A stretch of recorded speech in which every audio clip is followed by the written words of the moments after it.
ሰላም ጤና ይስጥልን የተወደዳችሁ የምናለሽ መቲ ፕሮግራማችን ተከታታዮች ነው። የዛሬው ምናለሽ መቲ ፕሮግራም አሁን ተጀምሯል። እኔ መታሰቢያ ገጸላ ከዘወትር ተባባሪ እንግዳይ ጋር አቶ ገለታው ዘለቀ ጋራ ዛሬ ቆይታ እናደርጋለን። እንግዲህ በወቅታዊ ጉዳዮች ላይ ኢትዮጵያ ውስጥ ያሉትን ሁኔታዎች ከህገ መንግስቱም ከሌሎች ህጎች ጋራ ያነጻጽርን የምንወያይበት ፕሮግራም ነው። በአክብሮት እንጋብዛለን። አብራችሁ ቆዩ።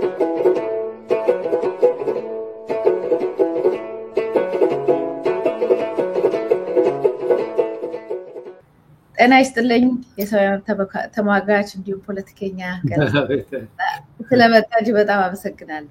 እጅግ በጣም አመሰግናለሁ መታሰቢያ ስለጋበሽኝ እጅግ በጣም ደስ ብሎኛል። አመሰግናለሁ በጣም።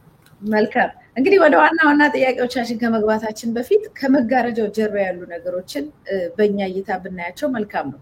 እንደሚታወቀው ጠቅላይ ሚኒስትር አብይ አህመድ ኦልሞስት ለመጀመሪያ ጊዜ በነሴፍ ሾው በኢቢኤስ ከመቅረብ ውጪ በናሽናል ቴሌቪዥን በሀገሪቷ ቴሌቪዥኖች እንደዚህ ቀርቦ ረጅም ሰዓት ቃለ መጠይቅ ሀተታ ምናምን የመሳሰሉትን ነገር የሰጠባቸውን ጊዜያቶች አናስታውስም። ከዛም በኋላ ደግሞ ከዚህ በፊትም እነዚህኞቹ ቢደረጉም አሁን ደግሞ በተለየ ሁኔታ መምህራንን እንደዚሁ አርቲስቶችን ወይም ከማህበረሰቡ የተውጣጡ ሰዎችን ወይም ደግሞ ፖለቲካ ፓርቲዎችን የመሳሰሉትን ጠርቶ የማነጋገርና አንዳንዱ ላይ ማስጠንቀቂያ መስጠት፣ አንዳንዱ ላይ ዘለፋ፣ አንዳንዱ ላይ ደግሞ የሚወዱትን ሰዎች አምጥቶ እዛ አካባቢ ላይ ዲስኩርና ሽልማት ውዳሴ እንዲቀርብና ሌላው እንዲሳቀቅ ብዙ መድረኮችን እያመቻቸ ይገኛል። ለምንድን ነው የሁሉ ነገር ያስፈልገው? በቴሌቪዥን መጥቶ ይሄን ያህል ሀተታ መስጠቱ አሁንም እንደዚህ በየቀኑ ንግግሮቼ ካልታዩልኝ የሚባለው ነገር በእርግጥ አዲስ ነገር አይደለም። በዚህ ደረጃ መምጣት በተለይ በቴሌቪዥኑ መምጣቱ ምንን ነው የሚያሳየው? እኔ እንግዲህ የተማርኩት ምንድነው ቀደም ባለውም ጊዜ አብይ አህመድ ወደ ስልጣን ከመጣ ጊዜ ጀምሮ የምናየው የሱ ስነ ስርዓት አለ። የአብይ ስነ ስርዓት ማለት ነው። እንግዲህ መንግስታት የራሳቸው ስነ ስርዓት አላቸው አይደለም? የሱ ስነ ስርዓት ለየት ይላል። ከመዋቅር ውጪ የሚዘሉ ብዙ አሰራሮች አሉት። ለምሳሌ አሁን እንግዲህ መንግስት የሚባለው ነገር ከተፈጠረ በኋላ በሚኒስቴር፣ በኤጀንሲስ፣ በኮሚሽን ይተዳደራል። ከዛ ውጪ ደግሞ ለምሳሌ መምህራኑን ስናይ የራሳችን መምህራን ማህበር ይኖራቸዋል። ፍርድ ቤት ደግሞ ያው በቅርጸ መንግስት ውስጥ ተነጥሎ ወጥቶ ተገንብቷል እና ብዙ ተቋማዊ አሰራሮች አሉ። ለምሳሌ አንድ ሰራተኛ ብሶት ቢኖረው ብሶቱን የሚሄድበት መስመር ተዘርግቷል ማለት ነው። እና ጠቅላይ ሚኒስትሩ ድንገት ተነስቶ በየሙያው በየሃይማኖቱ የሚሰበስብበት ነገር አይገባሽም። ምንድነው ራሱ ስነ ስርዓቱ ማለት ነው። ምን አይነት ስነ ስርዓት እየገነባ እንደሆነ አይታወቅም። እና ከሁሉም በላይ ግን በየመድረኩ ላይ የሚያሳያቸው አንድ ጠቅለል ያሉ ነገሮች አሉ። አንደኛው ምክር ነው፣ ይመክራል። መካሪ ማለት ጠቅላይ ሚኒስትር የምክር አገልግሎት ይሰጣል የሚለው ነገር ከየት መጣ የሚለው አይታወቅም። እንደውም ምክር ተቀባይ ነው መሆን ያለበት። የምናውቀው የኮሚሽን ይገነባሉ፣ ምክር ይቀበላሉ። እና ጠቅላይ ሚኒስትር መሆን እኮ ሁሉን የሚመክር የመካሪ አይደለም፣ አድቫይዘር ምንድነው ተንታኝም አይደለም። በእውቀት ደግሞ ከሁሉም ይበልጥ አይደለም። ሁሉንም ስለ አርት የሚያውቅ፣ ለአርቲስቶች ስልጠና የሚሰጥ፣ ለሐኪሞች ትምህርት የሚሰጥ፣ ለአስተማሪ ስለማስተማር ትምህርት የሚሰጥ ማለት እኮ አይደለም እኮ። ከሁሉ ስላወቅ አይደለም ጠቅላይ ሚኒስትር ወይ ፕሬዚዳንት የሚሆነው። ፖለቲካ እድል ገጥሞት የሚመጣ ሰው ነው። አስተባባሪ ነው፣ በቃ አስተባባሪ ነው። እንደውም ብዙ ምክር ይፈልጋል ከየሙያው ምክር። እና እነዚህ ስነ ስርዓቱን ስታዩ ይሄ የሞራል ልዕልና አለኝ መካሪ ነኝ የሚለውን ነገር ይዞ መምጣቱ ዝም ብሎ ይዞ አስተማሪ ፊት መቅረቡ በራሱ የተለየ ያደርገዋል። እና ይሄ አጉራር ዘለልነት ነው። የጠቅላይ ሚኒስትሩን ስራም አይደለም፣ በጆብ ዲስክሪፕሽን ውስጥም የለም እነዚህ እየሰበሰበ እንደዚህ ማድረግ ማለት። ከዛ ባሻገር ግን አሁን ፓርቲዎችን ሲሰበስባቸው በምን ካፓሲቲ ነው የሚሰበስባቸው? እንደ ፓርቲ ነው? እንደ መንግስት ነው የሚሰበስባቸው? እንደ ፓርቲ ከሆነ እኮ ሁሉም እኮ እኩል እኮ ናቸው። ብልጽግናን ወክሎ ነው የሚመጣው፣ መንግስትን ወክሎ ሳይሆን የብልጽግና ዋና ጸሐፊው ምናምን አንድ ላይ ሆነው ከፓርቲዎች ጋር ደግሞ የሚመጡበትን መንገድ የጋራ ምክር ቤት ይባላል። በዛ መንገድ አጀንዳ ተቀርጾ ስለ መድብለ ፓርቲ ስራ መስፋት መጥበብ ሊያወሩ ይችላል። እና አጉራ ዘለል የሆነ መድረክ ነው በአጠቃላይ። ግን ይሄንን መድረክ ምን እየተጠቀምበት ነው? አንደኛ ማስፈራራት ያስፈራራቸዋል። ሁለተኛ ይሰብራቸዋል። ብሶት አለብን ብሎ የመጡት ነው እኮ አስተማሪውን ሰብሮ ይልከዋል ሐኪሙን ሰብሮ ይልከዋል ከዚህ በፊት ወደ ስልጣን ሲመጣ ታስታውሽ እንደሆነ አንድ ናሬቲቭ ነበረው አንድ ትርክት ነበረው ኢትዮጵያ ልጆች አሏት ትሻገራለች ዛሬ ደግሞ አንድም ልጅ የለውም ኢትዮጵያ በሙሉ ሰው አልባ የሆነች ሀገር እያለ ነው ደግሞ ዛሬ እና ሪሊ በጣም ትልቅ ክራይሲስ ውስጥ ነው ያለነው ከባድ ሀገራችን ምናልባት ይሄ ምክር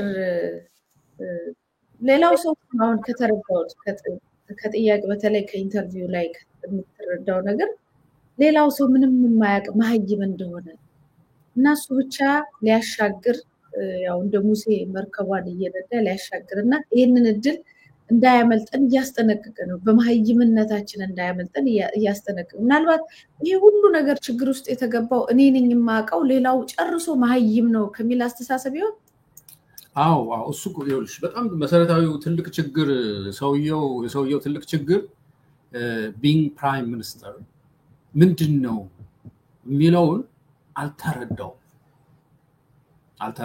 እና ይሄ ትልቅ ሀገራዊ ኪሳራው ከባድ ነው እንደዚህ ሲሆን እሱ በሱ እምነት እሱ አንድ ነገር ማፍለቅ አለበት ሐሳብ ማለት ነው ማሰልጠን አለበት አሰልጥኖ ተግባራዊ ማድረግ አለበት ስለዚህ አንድ ቀን ቁጭ ያለ ስሪኤች የሚባል ነገር መጣለ ሃፒነስ ሂውማን ኢንተለጀንስ ሁማን ኤክሰለንስ እና ሃርሞኒ የሚባል ነገር በእድገት ትምህርት ውስጥ እነዚህ የሉም በእድገት ትምህርት ውስጥ HDI የሚባላል ሁማን ዲቨሎፕመንት ኢንዴክስ ፖቨርቲ ኢንዴክስ ምናምን የሚባሉ አሉ መልቲ ዳይሜንሽናል ኢንዴክሶች አሉ እንደዚህ ናቸው ዓለም አቀፍ ኢንዴክሶች ነው በዛ ነው እድገት የሚለካው እነዚህ እሱ አልፈልግም ማለት ነው ስሪኤች የሚባል ነው አለ እንግዲህ ሃፒነስን እንዴት ነው የሚለካው እስቲ ተመልከች እንግዲህ ኢትዮጵያ ደስታ ይሄን ያህል ፐርሰንት ነበር ዛሬ ፐርሰንት ምናምን አንል እንግዲህ አይለካም ኢንዲኬተር የለውም ማለት ነው ግን ተግባራዊ እንደሆነ አዟል የመደመርን ፍልስፍና 3 ምሰሶች ያስተምር ከዚህ በፊት አይተሹ ከሆነ ብልጽግና ላይ ምንድነው ያለው መሰብሰብ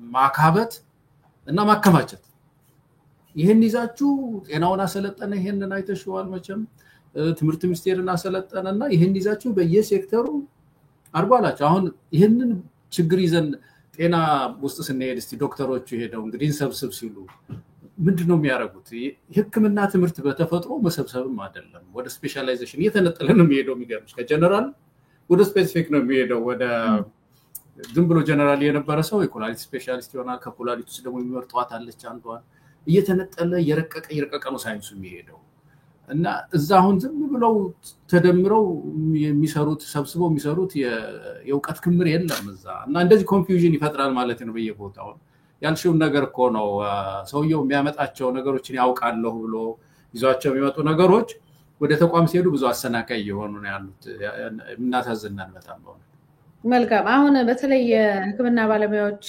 ጥያቄ ብዙ ነገሮችን እያነቃነቀ ነው ያለውና አንደኛ ባለሙያ ናቸው ሁለተኛ ታዋቂ ናቸው በአለም ደረጃ የተከበሩ ናቸው በዚህ ደረጃ የሀገሪቷ ያለችበትን ሁኔታ ያጋለጠ ክስተት ስለሆነ ሰሞኑን እንደውም የትዊተር ካምፔንም ነበረ ኤክስ ላይ ውጪ ያሉ ብዙ ባለሙያዎች ድምጽ ለመሆን የተንቀሳቀሱበት ካምፔን ነበርና ምናልባት እሱም ላይ ሐሳብ ተሰጥበት ይሆናልና ከሱ ጋራ በተገናኘ ከሱ በኋላ የመጡ ሌላ መንገጃገጆችንም ለመሸፈን የሚደረግ ሂደት ነው ወይ ምክንያቱም ጥያቄው ቀላል አይደለም ሌሎችንም የሚያስነሳ አገሪቱ ያለችበትን መሰረት ሻሎ የሆነ ባዶ የሆነ መሰረት የሚያሳይ ስለሆነ ሊሆን ይችላል አሁን በጣም በቴሌቪዥን መምጣትና ማስፈራራት አዳዲስ ህግ ማውጣት የመሳሰሉት ነገር የመጡት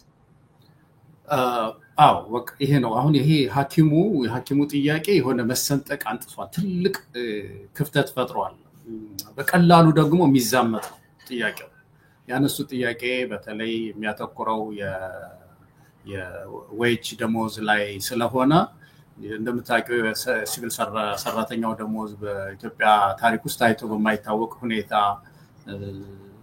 መሬት ላይ ነው የወደቀው አሁን በዶላር ስታሰዩ $400 እኮ ነው $59 የገፉት በደርግ ጊዜ $400 ነበር የሚያገኘው $2 ከ07 ሳንቲም ምንዛሪ በነበረበት ጊዜ ወደ 400 ነበር አንድ ሐኪም ያገኘ ነበር አሁን $59 ነው ያገኘው በዛሬው ምንዛሪ ማለት ስለዚህ ይሄ በሁሉም ሲቪል ሰራተኛ ላይ የሚሰራ ነውና ይሄ ጥያቄ ይዛመታል ክፍተት ፈጥሯል ስንጥቅ ፈጥሯል ስለዚህ ተደናግጧል አብይ። ከመደናገጡ የተነሳ ምንድነው የሚያደርገው? አሁን እንግዲህ ሁሉንም እየሰበሰበ የማስፈራራት ስራ ለመስራት ነው። እና ደግሞ አሁን ያ ምናልባት እናየዋለን ያንን ይሄ ህግ ማውጡ የድብደባ ህግ ስለዚህ እንደዚህ ያደርገው ሰውን ዝም ለማሰኘት ነው። ግን ሊሆን አይችልም። በአለም ላይ እንደው ሰምተሽ ታውቂያለሽ መቲ እንደዚህ ሆኖ ጨክኖ ረጅም ጊዜ ስልጣን ላይ የሚቆይ መንግስት የለም። በጨከነ ቁጥር ህብረተሰብም እየጨከነ ይመጣል እና የነዚህ ሰዎች ፍጻሜም እየከፋ ይሄዳል። አዎ አካሄዳቸው በጣም ያው እሱ ሌላ ዳመና ውስጥ ነው ያለው፣ ሌላ ህመም ውስጥ ነው ያለው። የሚወድቅም የሚቀየርም 1000 ዓመት 2000 ዓመት ኢትዮጵያ ከዚህ በኋላ የዛሬ 50 ዓመት የዛሬ 30 ዓመት ይህን ትሆናለች የሚል ትንበያ ላይ ነው ያለው። ምናልባት እሱ እስከመቼ ወንበሩ ላይ እንደሚቀመጥ መተንበይ ብቻ ነው የቀረውና ያው እንዳልኩ መደንበሩ ብዙ ነገሮች አውጥቷል። አዳዲስ ህጎች አውጥቷል። ከሽብርተኛ ጋር በተያያዘ ህጎች ወጥተዋል። እንደገና ደግሞ አሁን በወንጀል የተገኘ ንብረት ህጋዊ ማስመሰልና ሽብርተኝነትን በገንዘብ መርዳት የሚመረምር ሰው በምርመራ ወቅት ከአቅሙ በላይ በሆነ ምክንያት ከግድያ ውጪ የትኛውንም አይነት ወንጀል ቢፈጽም ተጠያቂ የማያደርግ አዋጅ ነው ይላል አዋጁ። እንግዲህ አንዳንዴ ሞት ይሻላል የሚያሰኝ ነገር አለ። ሰው ታውቃለህ፣ ባለፈው ምን እናንተም ተነጋግረንበታል። አንድ ወጣት ልጅ አቃቢ ህጉ ቢሮ ውስጥ ደብድቦ አስሮ እየደበደበው የነበረው ኩላሊቱ ፌል አድርጓል። በጣም ብዙ የጤና እክሎች ራሱን መቆጣጠር የማይችልበት ደረጃ ላይ ታሞ የወጣ ሰው፣ ነገ ቆሞ መሄድ የማይችል ሰው አይኑንም አጥፍቶ ኩላሊቱንም አፍርጦ ምንም ጥቅም ላይ የማይውል አድርጎ ከለቀቀ በኋላ በቃ ስላልገደለው ነፃ ነው ማለት ነው የሚል ህግ በኢትዮጵያ በምድሪቷ ላይ እንደዚህ አይነት አዋጅ ምን ማለት ነው? የላይ ነው የደረስነው? ይሄስ ከህገ መንግስቱ አንፃር ይሄዳል ወይ? እንደው ህገ መንግስት እንጠብቃለን ስለሚሉ ነው? ይሄኛው ምናልባት እስካሁን ከሰማናቸው ጉዶች በጣም እኔን የብዙ ሰውን ጆሮ ጭው ያደረገ በጣም ያስደነገጠ ነው። አንዳንድ ጊዜ አትለምጁም እኮ ክፉ ነገር አይለመድም እኮ። አንዴ አይ እውነት ነው በቃ እነዚህ ሰዎች ክፉ ነገር ከማድረግ አይቆጠቡም ካልን በኋላ ሌላ ነገር ሲያደርጉ ደግሞ እንደገና እንደነግጣለን። እና ይሄኛው እውነትም ነው፣ ነገሩ አስደንጋጭ ነው። እንዳልሽው ከኢትዮጵያ ህገ መንግስት ጋራ ብዙ አንቀጽ ነው ያለው። የሚገርምሽ ነገር አሁን አንቀጽ 16 ያየን እንደሆነ ማንኛውም ሰው በአካል ላይ ጉዳት እንዳይደርስበት የመጠበቅ መብት አለው ይላል። ማንኛውም እኮ ነው ፍርድ ይቅረብ፣ ለምርመራ ይቅረብ፣ ዜጋ ይሁን ማንም ሰው በምድሪቱ ውስጥ አካሉ ላይ ጉዳት መድረስ የለበትም ብሎ ይጠብቀዋል። እንጠብቃለን ይላል። እንግዲህ ይህን አንቀጽ 18 ያየ እንደሆነ አንቀጽ 21 ደግሞ የበለጠ ያብራራል። አንቀጽ 14 ማዕት አንቀጽ ነው ያለው። የሚገርምሽ ነገር ይሄን በተመለከተ ዜጎች አካላዊ ጉዳት እንዳይደርስባቸው መጠበቅ አለባቸው የሚል ህግ ከለላ የሚሰጥ ማለት ነው። አንቀጽ 21ን ላንብብልህ፣ አስተያየት ይሰጥበታል። በጥበቃ ስር ያሉና በፍርድ የታሰሩ ሰዎች ሰብአዊ ክብራቸውን በሚጠብቁ ሁኔታዎች የመያዝ መብት አላቸው ይላል። ከትዳር ጓደኛቸው፣ ከቅርብ ዘመዳቸው፣ ከጓደኞቻቸው፣ ከሃይማኖት አማካሪያቸው፣ ከሐኪሞች ጋር፣ ከህግ አማካሪዎች ጋር ለመገናኘት እንዲጎበኟቸውም እድል የማግኘት መብት አላቸው ይላል። ያው ይሄ ሁሉ እንግዲህ ህግ ሲወጣ በሀገሪቱ ውስጥ ደግሞ ሌላ ህግ አለ። አንድ ህግ ሲወጣ ከህገ መንግስቱ ተጻራሪ ከሆነ ተፈጻሚ አይሆንም ይላል። አንድ እሱ ነው።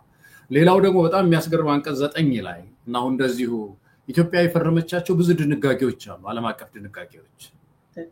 በተለይ የእስረኛ አያያዝ ላይ የፈረመቻቸው አሉ፣ በአፍሪካን ዩኒየን ስር የፈረመቻቸው አሉ፣ ሰብአዊ መብት አከብራለሁ ብላ የፈረመቻቸው በሙሉ የኢትዮጵያ ህግ ይሆናሉ ነው የሚለው አንቀጽ 9 ላይ።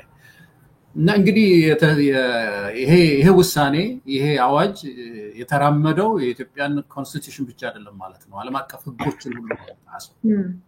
እና ምንድነው አይ ቲንክ አንድ ማንሳት ያለብን አንዳንድ ሰዎች ይሄ አንደርከቨር ኢንቨስቲጌሽን ምናምን እያሉ በተለይ የዚህ ብልጽግና ሰዎች ይሄንን አዋጅ ትንሽ ዓለም አቀፋዊ ይዘት እንዲኖር ለማድረግ ሲሞካክሩ እናያለንና በዛ ላይ ትንሽ አስተያየት መስጠት ያለብን ይመስለኛል።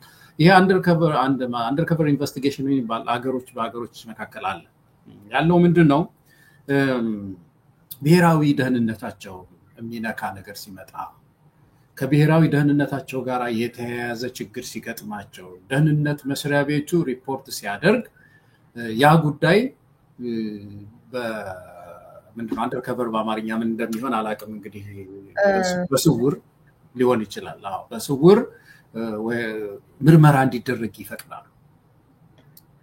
ደብድብ ግን አይሉ በስውር ጠበቅ ያሉ ምርመራዎች እንዲደረጉ በተለይ አሁን እዚህ ሀገር ኤፍቢአይ ወደ ኤፍቢአይ የሚሄዱ ኬዞች ኦርጋናይዝድ የሆኑ ክራይም ይላል። ኦርጋናይዝድ የሆነ ክራይም ተደራጅተው ለምሳሌ ሀገሪቱን ለመበጥበጥ አሜሪካንን ለመበጥበጥ የተደራጁ ኃይሎች ካሉ ሰንሰለቱ ከተያዘ እነዚህ ዝም ብሎ በተራ ምርመራ አይገኙም። ስለዚህ ጊዜ ተወስዶ ጠበቅ ባለ ምርመራ ሂደት ውስጥ ማለፍ አለባቸው እነዚህ ሰዎች ተብሎ ይታሰባል። ስለዚህ ጠበቅ ያለ ምርመራ ይደረግባቸዋል ማለት ነው። ከመግደል ውጪ ደብድቦ የሚባል ህግ ግን የለም። እንደዚህ አይነት ህግ ያው እነሱ ሊሉ የፈለጉት ያው ብዙ ሀገራት ቶርቸር ያደርጋሉ እንደዚህ አይነት በድብቅ የሚያደርጓቸው አሉ የተባሉት ህጎች አሉ አሁን ብዙ ሀገሮች የሚነሱበት እና እነዛ ሀገሮች አንተ በግልጽ እንዳስቀመጥከው ሲሪየስ የሆነ የናሽናል ችግር ሀገራዊ ችግር የሚያመጡ ለምሳሌ የሀገራቸውን የሴኩሪቲ የምናምን የደህንነት እንትኖች ሚስጥሮች አውጥተው ለሌላ ጠላት ለሆነ ሀገር ሰጥተው ያንን ሀገር የሚያስመቱ የመሳሰሉት አካላት በሀገር ላይ የመጣ እንጂ አብይ አህመድን ፌስቡክ ላይ የሆነ ነገር ተናገረ ብሎ ኢትዮጵያ ውስጥ 7 ዓመት ምናምን እንደሚፈረድበት ምናምን አይደለም። አሁን ታያለ እነ ትራምፕ ማን የማይባል ሰው የለም፣ ብዙ ሰው ይባላል። ኢትዮጵያ ውስጥ ግን በቴክስት ጽፈ ለሌላ ሰው ብትልክ እንኳን ከፍተኛ የሆነ ቅጣት ይደርስብሃል። ከዛም በላይ ደግሞ ሲፈልጉ መጀመሪያ አንተ የፖለቲካ አቋም አራማጅ ከሆንክ መንግስትን ማትደግፍ ከሆን ቅሬታ ያለብህ ከሆንክ ይመጡና በዛ ክስ ይከሱሃል ማለት ነው። ከዛ በከሰሱበት ክስ አገርን ለማፍረስ ከውጭ ጠላቶች ጋራ በማበር ብለው እዛ ውስጥ ይከቱሃል ማለት ከከተቱ በኋላ እንግዲህ አንተን ማጥፋት ላይ ስለሆነ የሚያተኩሩት ነፍስ ብቻ እስካልወጣች ድረስ ይሄንን ማድረግ ይቻላል የሚል ህግ ደንግጓል። እንደው ምን ለምንድነው ስሚል ይሄን ማድረግስ ምን አስፈለገ? ያደርጉት የለ ወይ? በህግ ከለላ ስር ለምን ሊያመጡት ፈለጉ? ወደዛ ልክ ነው እሱ ወደዛኛ ወደ ለምን ፈለጉ የሚለው ነገር ማንሳት አለብን። እሱ እናነሳለን። ግን በጣም የሚያስገርምሽ አሁን ያነሳሽው የሶሻል ሴኩሪቲ ማነው የናሽናል ሴኩሪቲ ጉዳይ ወይም የብሔራዊ ደህንነት ጉዳይ አየር መንገዳቸው ችግር ውስጥ ሲወድቅ ለምሳሌ አየር መንገዱን ሊያጠቃ የሚችል ኃይል ኦርጋናይዝድ ሆኖ ሲመጣ አገር ፈንጂ አጥምዶ የሆነ ሰላማዊ ሰልፍ ኮንሰርት ላይ የሆነ ነገር ሊያደርጉ የሚሞክሩ ሰዎች ሊሆኑ ይችላሉ። ሰስፔክት ይባላሉ። ከተያዙ በኋላ ጠበቅ ያለ ምርመራ ውስጥ ያልፋሉ እነሱ። ይሄ የትም ሀገር ነው ያለው። ኢትዮጵያ ውስጥ አሁን የወጣው አዋጅ የሚያስገርመው ርዕሱ እኮ እንደዚህ ነው የሚለው። አንደኛው ምን ይላል መሰለሽ? በህገ ወጥ መንገድ የተገኘ ንብረት የራስ የማድረግ ወንጀል ነው አንዱ እና ሽብር ወንጀል።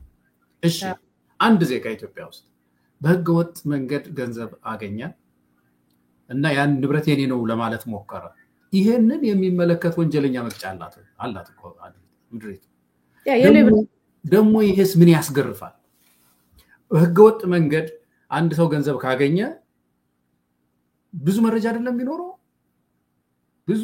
ብዙ መረጃዎች የሰው ምስክር አለ፣ የባንክ ትራንዛክሽን ምናምን ማየት ይቻላል። በቀላሉ ማግኘት የሚቻል ወንጀል ለምን ያስደብድበዋል? ያን ዜጋ አውጣ ይሄ ገንዘብ ያንተ ነው አይደለም ብሎ ወፌላላ የሚያስገርፍ ወንጀል ነው ወይ ይሄ? የመግረፍ ሱስ ከሌለባቸው በስተቀር አዎ ይሄ አሁን እንደዚህ አይነት ወንጀል ከመግደል በታች የፈለከውን አርገው ተብሎ ዜጋና አሳልፎ ይሰጣሉ። የፓርላማ የሚባል ነገር ካለ ኢትዮጵያ ውስጥ እንደፈለክ አርገህ የራሴ ገንዘብ ነው ብሎ ያለን የራሱ ገንዘብ ያልሆነን አንደኛ ይሄ እንዴት ተብሎ እንደሚተረጎም አላቅም። ግን በዚህ ሙልጭ አርገህ ገርፈህ ፓራላይዝም ቢሆን አልጠይቅህም፣ አይኑ ቢጠፋም አልጠይቅህም፣ አካለ ስንኩል ቢሆንም አልጠይቅህም፣ እስከ ህይወቱ ፍጻሜ ድረስ ራሱን ስቶ ሆስፒታል ቢሆንም አልጠይቅህም እና ንብረት እንደዚህ ካደረገ ግረፈው ሊል እንዴት ይችላል አንድ ፓርላማ? ለዜጎቹን እንዴት አሳልፎ ይሰጣል ነው። እና እንዳልሽው ወደዛ ያመጣናል። ይሄ ወንጀል ይሄንን ለምን ወንጀል ውስጥ ከሰሱት? ግርፊያ ወንጀል ውስጥ ለምንድን ነው ይሄ የንብረት ጉዳይ ገባ እዛ ውስጥ? በምድሪቱ የፍትሐ ብሔርና ወንጀለኛ መቅጫ ህግ ይባላል። ይሄ ነገር ዲዞልቭድ ነው እዛ አለ እናገኘዋለን። አንድ ሰው በሐሰት ገንዘብ የማጭበርበር ወንጀል ይባላል። ያጭበረበረ ሰው እንዴት ኢንቨስቲጌት እንደሚደረግ ቀላል ነው። ይሄን ኢንቨስቲጌት ማድረግ ቀላል ነው። አንድ ፖሊስ ይሄንን አውጣቶ ገንዘቡ ያልሆነን የኔ ገንዘብ ነው ያለን ሰው አውጣቶ እውነቱን ማግኘት ያልቻለ አቃቢ ህግ ፖሊስ ካለን ምኑን የምርመራ ወንጀል ተማረው?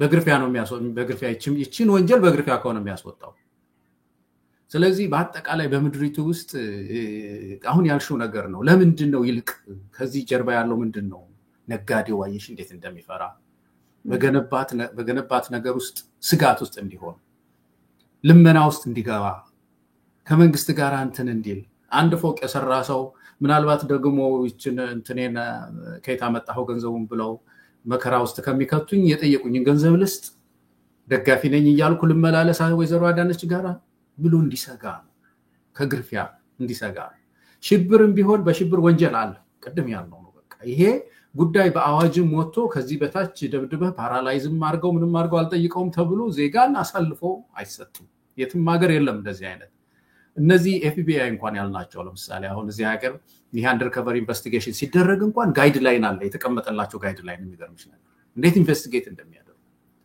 ዋች ይደረጋሉ ስነ ምግባር አለ የስነ ምግባር ደንብ የተቀመጠ በዚህ ሁሉ ፕሮሰስ ውስጥ አልፎ ነው ለብቻው አንድ ሰው ከበድ ያለ ሀገራዊ ወንጀል ውስጥ ተጠርጥረሃል ተብሎ የሚመረመር እና ኢትዮጵያ ውስጥ ይሄ ወጣ አዋጅን ያዋጅ አለለው እናንተ ያላችሁት መቀደም ትስርስ የሰጣችሁ ቶርቸር ምንድነው ህጋዊ ሆነ የሚለው እሱን ነው ያደረጉት ግን ለምን ያልሽው አንቺ መጨምሪበት መቲ ይሄ በነጋዴውን በህገወጥ መንገድ ገንዘብ አግኝተሃል አካብተሃል ለማለት አስተማሪውንም ደግሞ ሽብር አንድ ስለ ደሞዝ ሲጠይቅ በሽብር ጠይቀሃል እና ስደብድብሃል ደሞዝ እየጠየቀን ሰው አሰባስበህ በመንግስት ላይ ሽብር ልትፈጥር ነው ህገ መንግስቱን ልትጥል ነው በሚል እናስደበድብሃል እናስገርፈሃለን የሚል መልእክት ነው ለህብረተሰቡ ያስተላለፈው ያሉት ይመስላል ስለዚህ እነሱ ወንጀል አሁንኛ ስለ ወንጀለኛ ለወንጀለኛ ራሱ ይሄ አይገባውም ነው ይያልን ያለነው ግን ከውስጥ ያለው የተቀባው ነገር ወንጀለኛንም አይደለም ይሄ ነገር ሊመታ የመጣው ሌላውን ማህበረሰብ በወንጀለኛ ስም ቀጥቶ የሚፈልጉትን አይነት ጥቃት የማረግና የማስፈራራት ሂደት እንጂ ስራዬ ብለው የውነት ደሞ እንደሱስ ከሆነ ከብልጽግና ይጀመራል ወይ ነው አሁን በህገወጥ መንገድ ወጥቶ ፈሷል የሚያቁት ነገር ከዛ እነሱን ሳይነካ ወጥቶ ሌላ መምህራንና ሐኪሞችን ወይም ሌላ ሰርቶ የሚበላው ነው እንግዲህ ሊመታ የመጣውና ይሄ ፖለቲካል ዲሲዥን አይመስልም ወይ እንትኑ ለምሳሌ አሁን የአብይ አህመድ ፕሮጀክቶች በፓርላማ መች ይታወቃሉ ገቢያቸው አይታወቅ ወጫቸው አይታወቅ ኦዲት አይደረጉ ፓርላማ አላቋቋማቸውም በአዋጅ ማለት ነው እንደ ኮሚሽንም አላቋቋማቸው እንደ ኤጀንሲ አላቋቋማቸው እንደ አገባችሁ ብሏል አው ሱማጋ ከፈለጋችሁ ሂዱና ሳውዲ አረቢያ ጠይቁ ነው ያላቸው ይሄ ሰው በዚህ ኢንቨስቲጌሽን ውስጥ ለምን አያልፍም ታዲያ እስቲ አምጡና እሱን ወስደው በዚህ በአንደርከቨር ኢንቨስቲጌሽን ያድርጉና እስቲ ገንዘቡን ያገኙት ከዚህ ነው ያመጣሁት ብሎ ይናዘዝ እስቲ እሱን ያናዙት ይሄ እኮ አንድ ነውና እንደዚህ አይነት በጣም አሳፋሪ ነገር ነው ግን ከሁሉም በላይ ያነሳነው ነገር የዜጎችን ደህንነት መንግስት ኃላፊነቱ መጠበቅ ነው በተለይ በህገ መንግስት ላይ የተቀመጡ የደህንነት ጥላዎች እንዳይሰበሩ በህግ ሽፋን ይሁን በተለያየ መንገድ የተደራጀ ኃይልም እንዳይሰብረው ዜጎች ስጋት እንዳይወድቁ ላይ ፍርድ ቤትም ፖሊስም ጋር ሄደው መብቴ ነው አልናገርም እንደው አልናገርም ማለት መብታቸው ነው ይላል እዚህ ህገ መንግስቱ ላይ ከዛ የማውጣጣት በስልት የማውጣጣት ኃላፊነት የዛ መርማሪዎች ሲማሩ ሳይኮሎጂ ተምረዋል ወንጀለኛ እንዴት ማውጣጣት እንደሚችል ተምረዋል ግርፊያ የሚባል ኮርስ ያለ በዛ ውስጥ ሲማሩ እንዴት አድርጎ ፌላላ ገርፎ ወንጀል ማውጣት እንደሚቻል የሚባል ኮርስ የለም እዛ ውስጥ እዚህ ውስጥ የሚገቡት ቅድም ያልነው የናሽናል ሴኩሪቲ ጉዳይ ሲገባ መቼም ጦርነቱ ሊገቡ የለም አንዳንድ ሀገሮች ከዛ ጋር የተያያዘ ምርመራ ተደራጅተው ነው አንድም ሰው አይደለም ደግሞ ብዙ ሆነው ቡድን ተቋቁመው እንዳልኩሽ ጋይድላይን አለ በዛ ተቋቁመው ኢንቨስቲጌት ለማድረግ ይሞክራሉና የዜጎችን ደህንነት አደጋ ላይ በመጣል በማስፈራራት በተለይ አንቀጥቅጦ የመግዛት ይሄ በቃ የመጨረሻው የዲክቴተርን ጥግ ነው አሁን ኢትዮጵያ ውስጥ እስካሁን ድረስ ግርፊያ ህጋዊ ሆኖ ያውቅ ሁሉ ነገር በግርፊያ ነው ትራፊክ ፖሊሱ ሳይቀር በዱላ ነው እንትን የሚለው ደንብ አስከባሪው በበደብደብ ነው ህግ የሚያስከብረው ፖሊስ ሰው ባየ ቁጥር መታመታ ይለዋል ጥምቀት ላይ ስትሄድ ከኋላ ፖሊስ ካየ በቃ ያጓጓል። እኔ ምንም አላውቅም። ትራፊክ ፖሊስ መጥቶ መንጃ ፈቃድ መጠየቅ ሲገባው ዱላን ምን አገናኘው ከትራፊክ ፖሊስ ጋርና ይሄ አምባገነንነት ባህሪ ይሁን ምን ይሁን በዱላ የማመን ነገር አለ። ጠቅላይ ሚኒስትሩ አደባባይ ይወጣ ሐሳብ የላችሁ ሐሳብ አምጡ ሐሳብ የላችሁም ይላል። በተቃራኒው ግን እያንዳንዱ ነገር ከዛ አካባቢ የሚወጣው ዱላ ነው እዚህ ማህበረሰብ ላይ። እኔ እሱ በጣም ከመንግስትም ጋርም ብቻም ሳይሆን እንደ ተቋም በተለይ ይሄ ሚሊተሪ መሳሪያ የያዘው ሜዳ ላይ ሲያገኝ አንድን ሰው ወንጀለኛም የተጠረጠረንም ሰው ወይም ሲረብሽን ያገኘ ሰው ቶሎ የሚመጣለት መጥረግ ነው። እና አሁን ትምህርት ቤት እንገረፍ ነበር ልጆች ሆነን እንግዲህ አስተማሪ እንደው ከቾኳ ጋር አልንጋውን ሁሉ ይዘው ይገቡ ነበር አልንጋና ፖሊሱ ደግሞ ዱላ ይዞ ሄዳል ማለት ይሄ አጣና ጥሩ አጣና ይዞ ሲንቀሳቀስ ታይዋለሽ። ሌላው ዓለም ማታዩ በቃ ሌላ ዓለም ተርሶ ማታዩ ነገር በአካል ላይ ስነ ስርዓት ለማስከበር ለምሳሌ ሰፋ አድርጉ ለማለት እንደው በበብ ያለ እንትን ካለ ዱላ ነው የሚያሰፋውና አይነት ሀገር ይሄን ስታይ በተለይ ውጭ ሀገር ራሱ ገርማ ያጣቅም እንዴ ትምህርት ቤት ካረፈድክ እኮ መምህሩም ሊገርፍ ይችላል፣ ዩኒቲደሩም ሊገርፍ ይችላል፣ ዘበኛውም ይገርፋል።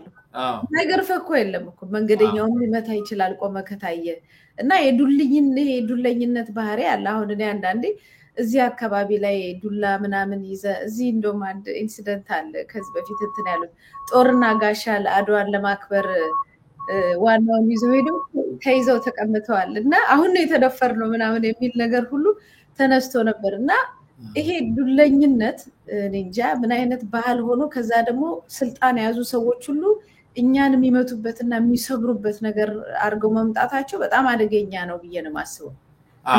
ማለት እኮ በዱላ እኔም ትንሽ ደርሶኛል። አድዋ ለምን አከበራችሁ እዛ አጼ ምኒልክ አደባባይ ተብሎ ሄደን ፎቶ ልንነሳ ስንሄድ መኪናውን እንትን ብለውታል፣ እዚህ አይከበርም ብለዋል።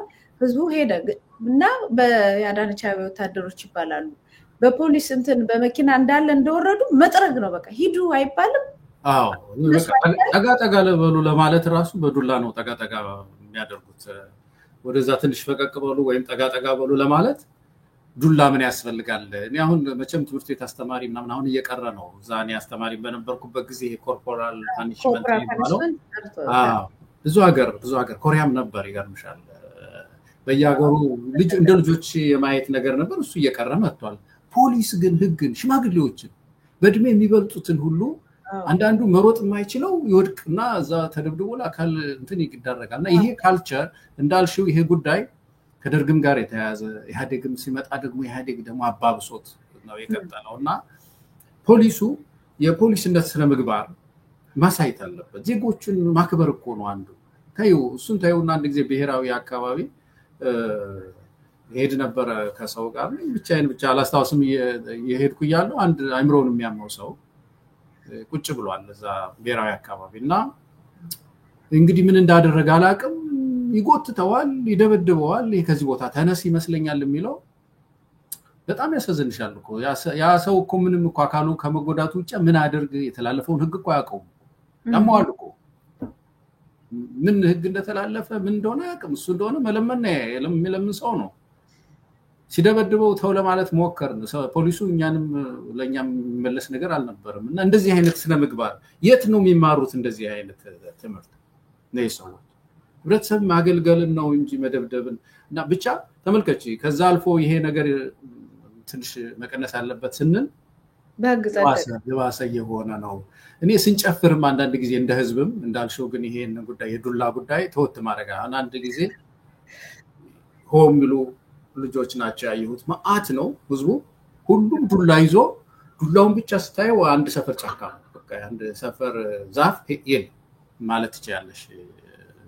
እንደዚህ አይነት እንትኖች ከህብረተሰቡም አይ ቲንክ ውስጥ መቀነስ ያለበት ይመስለኛል። ግን ይሄ አዋጅ መቼም ከኛም ባህል ጋር ይመጣም አይደለም። እንደው እስቲ ተመልከቺ ንብረት በሐሰት ወስደሃል ተብሎ የተባለን ወንጀለኛ ሙልጭ አድርገህ ገርፈህ ወፌላላ ገርፈህ አሳምነው የሚል ወንጀል ማን ነው ህግ ነው ፓርላማ ያጸደቀው።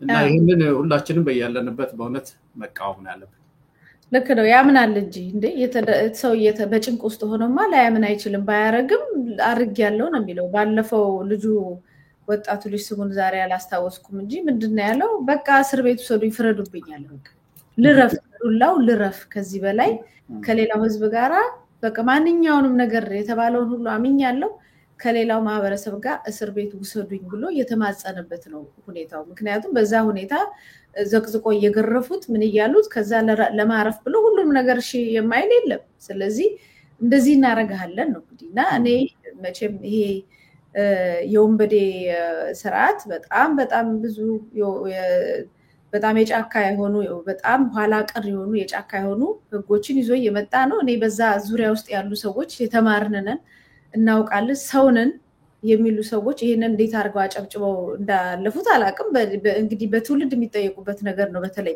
ያጸደቁ ይሄንን ጉዳይ ያጸደቁት ባይኔ እንግዲህ በሂደቱ መሰረት ከተፈካካሪ ፓርቲዎች ወይም ተቃዋሚ ፓርቲዎች አንዳንዶቹም የብልጽግና ክንፎች ወይም አጃቢዎች ይላቸዋል ትላንትና ቃለ መጠይቅ የሰጠኝ ከኢሃፓ ይሳቅ ወልዳይ ምንድነው ያለው ይሄንን ምርጫ ሌሎቹን የሚከራከሩትን አስወግዶ ሌሎቹ ደግሞ የቀሩትን አጃቢ አድርጎ ብቻውን ሊወዳደር ነው አጃቢዎች ናቸው እና ለአጃቢነት የገቡት ደግሞ መወድስ አቅርበው ተመልሷል እንግዲህ አንዳንዶቹም ባለፈው እንደምታስታውሰው ሽልማት ሁሉ ሰጥቷል አንተ የምትሸልመው ጻድቅ የሆነ መንግስት ካለ ምን ታረጋለህ በፖለቲካ ፓርቲስ በቃ አገሪቷ የሚያስፈልጋት ሰው አግኝታለች ብሎ ሌላ ስራ መያዝ ነው ለምን ተፎካካሪ ፓርቲ ውስጥ ይሆናልና አሁንም በተመሳሳይ ሁኔታ ሞድስ ሲቀርብ ብሎ ሲያበቃ አንዳንዶቹ ጥያቄም ጠይቀዋል ግን የተቀባ ጥያቄ ነው የተፎካካሪ ፓርቲ የሚመስል ጥያቄ ሆኖ መጨረሻ ላይ አጽኖት የሚሰጠው ግን የመንግስት ልክ እንደሆነ ወይም ካቆሙ በላይ እንደሆነ አርጎ ይቀመጡና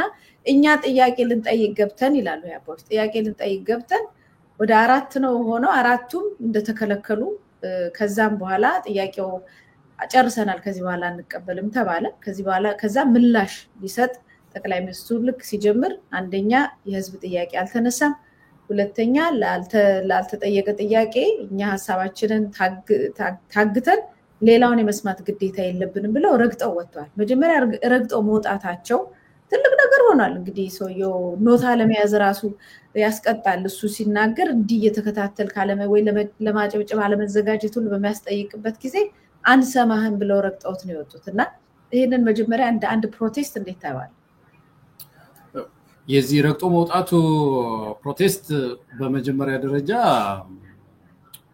ከአንድ ፓርቲ ለኔ የሚጠበቅ ነው ብዬ ነው ማምነው ለምንድነው አንዳንድ የዋህ ወንድሙና እህቶች አሉኝ ምን ይላሉ የፖለቲካ ፓርቲ ስራው በቃ መቃወም ብቻ እኮ አይደለም እና ምንድነው ለምሳሌ ዛፍ እንትከል ሲሉ አብሮ መትከል ነው ግሪን ሌጋሲ ሲባል መተባበር ነው ምናምን የሚሉት ነገር አለና ይሄ የመድብለ ፓርቲ ስርዓትን በደንብ ካለመረዳት የመጣ ይመስለኛል ሁልጊዜም ቢሆን በቤተ መንግስትና በተቋማት መካከል ዲስታንስ አለ እንደየባህሪው ሃይማኖት ለምሳሌ ሪሊጂየስ ዲስታንስ አለ ርቀታቸውን ጠብቀው ነው መሄድ ያለባቸው ቤተ መንግስት ጋር መጣበቅ የለም ፓስተር መጣበቅ አይችልም ቄስ መጣበቅ አይችልም እዛ ሄዶ ለጠቅላይ ሚኒስትሩ መቀደስ አይችልም እንደዚህ አይነት መጣበቅ የለም ዲስታንስ ያስፈልጋል እና የፖለቲካል ዲስታንስ ደግሞ አለ ፖለቲካ ፓርቲዎች ርቀታቸውን ጠብቀው በየምህዋራቸው ላይ መዞር አለባቸው ያንን የሚያጠፉት ከሆነ የመድብለ ፓርቲ ስርዓት ጽንሰ ሐሳቡ ራሱ ድባቅ ነው የሚመጣው መድብለ ፓርቲ ስርዓት በመሰረቱ እኮ በሪፐብሊክ ጽንሰ ሐሳብ ውስጥ ኮንፍሊክት እኮ ፖዚቲቭ ኮንፍሊክት እኮ ስለተፈለገ እኮ ግጭት ያስፈልጋል ፖዚቲቭ ኮንፍሊክት ከሌለማ ዴድ ነው ማለት ነው በቃ ቫይብራንት የሆነ ሶሳይቲ አንፈጥረው የአሜሪካ ፖለቲክስ ለምንድን ነው በጣም እንደዚህ ሞቅ የሚለውና ህብረተሰቡ የሚነቃቃው በዲሞክራሲና በሪፐብሊካንስ ያለው ጦርነት ነው የሐሳብ ጦርነት እነሱ እንደው ልጥፍ ቢሉ እኮ በቃ ሶሳይቲ ቫይብራንት አይሆን ሚዲያው ቫይብራንት አይሆን ጠያቂ ማህበረሰብ አይኖርም ዲስታንሳቸው ያስፈልጋል አሁን የነሱ ስራ ማጨብጨብ አይደለም አሁን ለምሳሌ ፕሬዚዳንት ትራምፕ የሆነ ጥሩ ነገር ቢሰራ ዲሞክራቶች ብድግ ብለው እንትን ብለው በቃ ዛፍ አስተክሏል ሃይዌይ ያሰራ ይሄኛውን እንደግፋለን ምናምን የሚለው ነገር አይተበቅባቸውም ኔጌቲቭ ስለሆኑ አይደለም የመድብለ ፓርቲ ስርዓት ይሄ ነው አላማውና ኢትዮጵያ ያሰራውን ነው የሚያሳስቡት እሱ ደግሞ ነው የሚፈለገው እሱ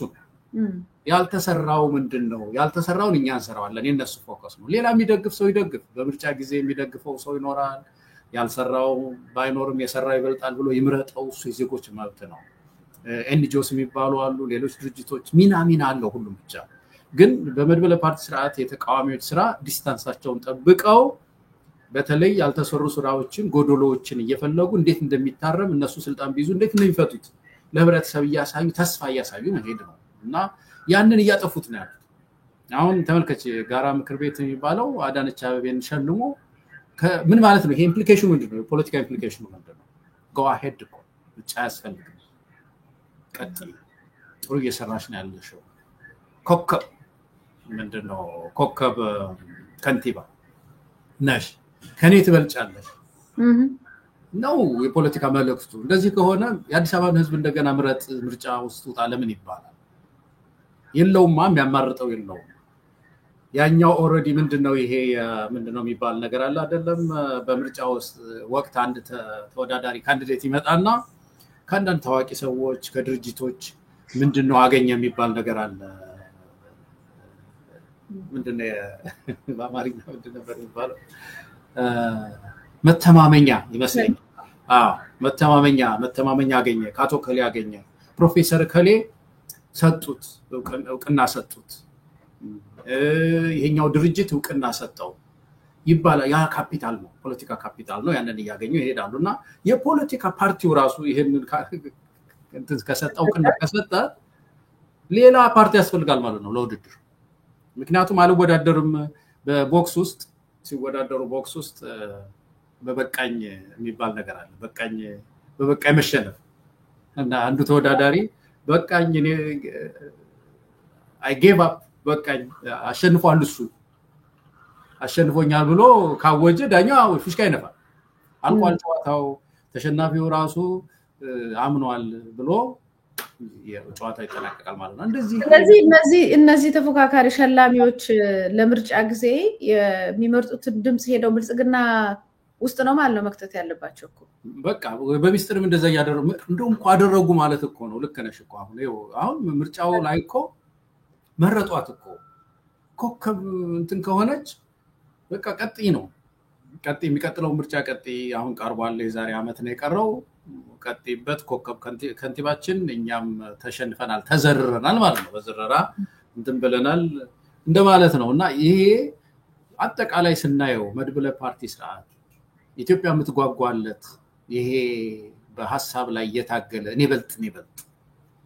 እኔ ተሻልኩ ነኝ ብለው ልጆቿ ተፎካክረው አዲስ አበባ ጥሩ ከንቲባ የሚያወጡበት ከዛ ፍጭት ጥሩ ከንቲባ የሚያወጡበት ምዕራፍ ተዘግቷል ማለት ነው በአብይ አህመድ እና ይሄ ትልቁ የፖለቲካ ኪሳራችን ይሄ ነው እኔ በጣም ያሳዘነኝ ይሄ ነው የጋራ ምክር ቤቱ በነገራችን ላይ የአዲስ አበባ በቀደም እየነገርኩሽ ነበር የአዲስ አበባ የፖለቲካ ፓርቲዎች የጋራ ምክር ቤት የመጀመሪያው ሊቀመንበር ነው የነበረው እዛ ባልደራስ ምንድነው የተለያዩ ፓርቲዎች አዲስ አበባ ውስጥ የሚንቀሳቀስ በሙሉ ፓርቲዎች ተሰብስበን ነበርና በኋላ የጋራ ምክር ቤቱ ሲዋቀር የመጀመሪያው ሊቀመንበር አድርገው መርጠውኝ የተወሰነ ጊዜ ሰርቻለሁ ወደዚህ ሀገር እስከመጣበትና ስንሰራ በጣም ከባድ ጥረት ነበራት ማናት እቺ አዳነች ልትጠመዝዘን ልትወስደን አንድ ጊዜ ሸራተን ነገርሽ እንደሆነ አላውቅም ከዚህ በፊት ሸራተን እንደዚህ ፓርቲዎች ተሰብስበን ያን መድረክ ልትጠቀምበት ትፈልጋለች እኛ አላማችን የነበረው ምርጫን በሚመለከት አንዳንድ መድብለ ፓርቲ ስርዓቱን በሚመለከት የዲያሎግ ጉዳይ ናሽናል ዲያሎግ ጉዳይስ እንዴት ነው የሚለውን እስቲ እንመካከራለን የሚል ነበር እሷ ያንን የራሷን ቴሌቪዥን ጣቢያ አንጥታ ውጭ አቁማ እዛ ሸራተን ሆቴል እሱ ይግባና አዳነችና ሌሎች ባልደራስ ምናምን አንድ ላይ ሆነዋል ብሎ ህዝቡ ደስ ይበለው እንግዲህ የቆረጠች ዜና ወጥታ እሷ ንግግር ስታደርግ እኛን እንደተለጣፊ አድርጋ የአዲስ አበባ ህዝብ ተስፋ ለማስቆረጥ እኮ አይሆንም ብለን ተከራከርንና መጀመሪያ ስብሰባው ረግጦ የወጣው በዛ ጊዜ ኢሃፓ ነበር በመሰረቱ ጊዜ አስተዋውሳለሁ እኔ ሰብሳቢው እንዳልኩሽ ስለነበርኩኝ ሙግት ያስኩኝ አንገባም እንደዚህ አይነት ማን ነው ስብሰባው በዚህ መንገድ አይቀጥልም አጀንዳችን ተጠልፏል ምናምን ብለን በተን ነው ብቻ ስብሰባው ተበተነ እና አላማዋቸው ምንድን ነበር ብልጽግና አላማው ምንድን ነበር በቁጥጥር ስር ማድረግ ነበር አልቻሉም ያን ጊዜ አሁን እንግዲህ ተመልከቺ በቁጥጥሯ ስር ብዙ ደክማ አድርጋው ተሸለመች ማለት ነው። ያ የበራሁት የመጀመሪያው ተቋም ነው ሸለማትና አፍሬያለሁ። በጣም በዚህ አጋጣሚ በጣም አፍሬያለሁኝ። አሁንማ ውስጥ ለውስጥ ብዙ ስራ ተሰርቶ ሙሉ በሙሉ ሃይጃክ ተደርጓል ተቋሙ እንደምታውቀው። አሁንም የሆነው በነገር ላይ ተመሳሳይ ነገር ነው። ጥያቄ መጠየቅ እንፈልጋለን። ብዙ ጥያቄዎች አሉ በአዲስ አበባ ጉዳይ ላይ ከኮሪደር ልማቱ ጋር በተያያዘ ከብዙ ነገሮች ጋር በተያያዘ ከነጋዴው ከኑሮ ውድነቱ ጋር በተያያዘ ጥያቄ መጠየቅ እንፈልጋለን። የህዝቡን ድምጽ መሆን እንፈልጋለን የሚለውን መድረክ እያመቻቹ እያሉ ልክ እናንተ እንዳረጋችሁት አዳነች አቤቤ መጣች። ከዛ በኋላ መድረኩን አዳነች አቤቤ የምትሸለምበት እንዲሆን አደረጉት ማለት ጥያቄው ቀረ፣ አጀንዳው ቀረ። እሱ እንዳለ ተለበሰና ያው እንግዲህ ዜና አቅራቢው ደግሞ የነሱ ነው የሚሆነው። ቀጥታ የሷን ሽልማት ብቻ እና የተወሰኑ ሰዎች ሌላ አጀንዳ ወሎ ነፃ አውጪዎች ምናምን ሆነው እንዲወጡና እሷን ብቻ መወድስ አድርገው ሄደና አሁን ምንድነው የአዲስ አበባ ህዝብ በቃ የሚቆምልን የለም ማለት ነው፣ ሁሉም የሰጠ ነው ማለት ነው ብለው እንዲያስቡ ነው የተደረገው። ያ ነው ደግሞ ሌላ ጊዜ ምን አደረገች መሰለሽ? ተጠራን እንደዚህ ያኛው እንኳን በዚህ በእኛ እንትን ውስጥ ሳይሆን ያለፈው ራሷ አዳነች አቤቤ ጠራቻችሁ።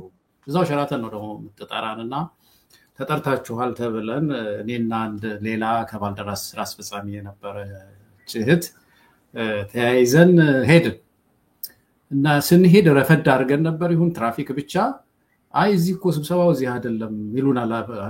ስንገባ ሸራተን ስንገባ ታዲያ የት ነው ስንል እዛ ጋር እኮ እየሄዱ ናቸው አሉን። የሆነች እንትን ነገር አለች ሮተሪ ነገር እዛ ሸራተን ታውቂያታለሽ? እንደዚህ ወደ ሸራተን ስትገቢ የሆነች ሐውልት ነገር ነው እንደዚህ ራውንድ አባውት ነገር ራውንድ አባውት እና ወደ ቤተመንግስት የምታስወጣ መንገድ ብዙ ሰው ይሄዳል እና እዛ አዳነች አቤቤ እሳቸው እዛ አሉ አብራችሁ ሂዱ ተባለ። እኛ የተጠራነው ስብሰባ ነው፣ ወዴት ነው የምንሄደው? በኋላ ተመልሰን ስንመጣ ይሄ ምንድነው የኮንስትራክሽን ልብስ ግሪን ምናምን ነገር አድርገው ኮፍያ አድርገው ለካ አንድ የሚሰራ ህንፃ ስር ሁሉም ሄደሽ ታይተሽ ፎቶ ተነስተሽ መሄድ ነው ወደ ቤት። ለዚህ ነው የተጠራነው ነበር እና ዓላማው ምንድነው ብልጽግና ይሄን እየሰራ ነው የሚለው ላይ እኛም ፎቶ ተነስተን መጫወቻ ሊያደርጉን ነው እና አንገባም ብለን ሄደና ሰዎች ሴትዮዋ አጠቃላይ ብልጽግና በጣም ቁማርተኛ በጣም በመድብለ ፓርቲ ስርዓትን ለማጥፋት የተነሳ እንትን ነው። እዚሁ ላይ በነገር ላይ ይሄንንም ላነሳል ነበር። አሁንም የተደረገው እንደዚህ ነው። አሁን ለምሳሌ ብዙ ሰዎች ሞቅ ብሏቸው አስተያየት ሲሰጡ ስብሰባዎች ላይ ለወይዘሮ አዳነች አቤቤ የሚሆን ለጠቅላይ ሚኒስትር አብይ አህመድም ካየህ መጀመሪያ ሳይጎበኙ ስብሰባ አይደረግም። በጣም ቀርቷል። በተለይ አዳዲስ ፕሮጀክቶች ከተሰሩ በኋላ ህንፃዎች፣ ኮሪደር ልማቱ፣ የተሰሩ መዝናኛዎች፣ አዳራሾች ምናምኖች ግዴታ ነው እና አሁን ከስብሰባው በፊት አንድ ቀን ሙሉ በግዴታ ሱሉልታ ተወስደን ነበር። ስንንከራተት ነው ያለው አለ ጎብኙ ተብለን ስንከራተት ነው ያለው። እኛ እንኳን አለመሄድ አይቻልም። ስለዚህ ሄደን ባስ ውስጥ ቁጭ አለን እና የአፍሪካ ህንፃ ለማየት ሱሉልታ ተወስደን ነበር አለ። በማንኛውም ሁኔታ ላይ አርቲስቶችን ማንም ሰው ቁጭ ብሎ ከጠቅላይ ሚኒስትሩ ጋር ወይም ከመንግስት አካል ጋር ሲሰበሰብ ካየ መጀመሪያ ጎብኝቶ ነው፣ ፕሪኮንዲሽን ነው። ምክንያቱም ያንን እሱ እንደውም አቶ ይስሐቅ ወልዳይ ምንድነው ያለው? የአእምሮ እጥበት ይለዋል። የአእምሮ እጥበት ይከናወናል። ከዛ በኋላ ልቡ ይሞላል። ልቡ ሞቅ ብሎ ከዛ ያው ምሳው ምኑም አለ ያው ቤተሰብ ነን አይነት በደንብ ይሰበክና አዳራሹ ሲገባ ጥያቄው ይረሳል፣ የማህበረሰቡ ረሃብ ይረሳል፣ ጦርነቱም ይረሳልና እናንተ እኮ ጻድቅ ናችሁ። አሁን ትላንትና አንድ ቪዲዮ እያየው ነበር። እንደ እርስዎን እንደ ጤፍ ብዘራዎትና ብዙ ሆነው በበቀሉልኝ የሚሉ ሰዎች ሁሉ አሉ። ምን ማለት ነው? የአዲስ አበባ ህዝብ፣ የኢትዮጵያ ህዝብ በየእስር ቤቱ ያለው ተፈናቅሎ በየጎዳናው ላይ ያለው የሚራበው የሚቸገረው በሊቢያ ላይ የሚወድቀው በጦርነት በድሮን የሚጨፈጨፈው ምንድን ነው የሚያስበው? ይህንን ሲሰማ ምን ማለት ነው? ለህዝቡ ያላቸው አመለካከት አንድ አብይ አህመድ አልበቃ ብሎታል፣ ህዝብ ይሄ መከራ አልበቃ ብሎታል፣ እንጨምርለት ነው?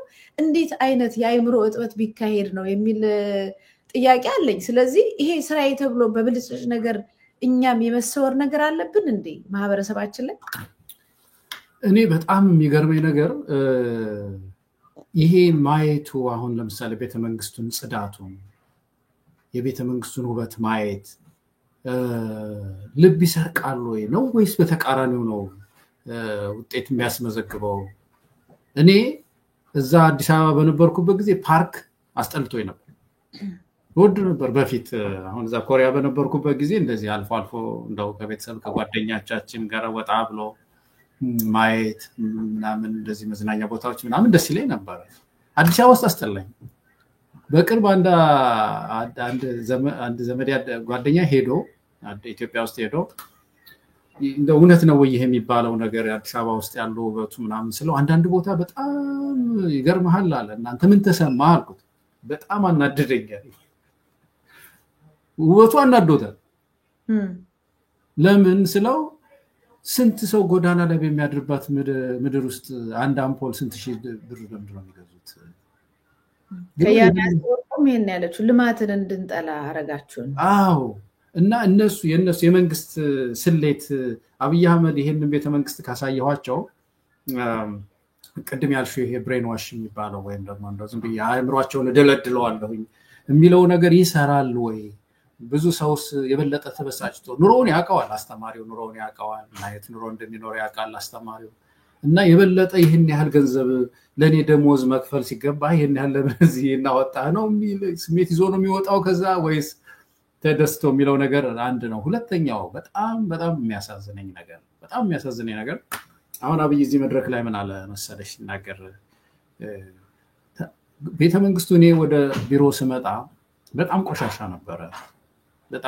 ነበረ እና አሁን እንዴት እንደጸዳ ተመልከቱት ብሎ እንዳንድ የመንግስት ፐርፎርማንስ መንግስት ጥሩ በጽዳት ላይ እንደሰራ ሲናገር ኢትዮጵያ ውስጥ ወደ ኦሞ ስትሄጂ ያሉ ወገኖቻችን ልብስ የላቸው። የነሱ አባት አይደለም ይሄ ሰው። ኮንሶ ኦሞ ዶርዜ ብዙ በዛ አካባቢ እነዚህ ወገኖቻችን ለህፍረተ ሰውነታቸውን መሸፈን የሚችሉበት ቲሸርት ምናምን ሱሪ ምናምን መግዛት አሁን እና ማስተማር በኢትዮጵያ ውስጥ 61% የሚሆነው ቆዳ ስፋታችን የሀገራችን የቆዳ ስፋት የአርብቶ አደር መኖሪያ ነው። ቤት የላቸውም እነዚህ ሰዎች በሄዱበት ውለው የሚያድሩ ናቸው።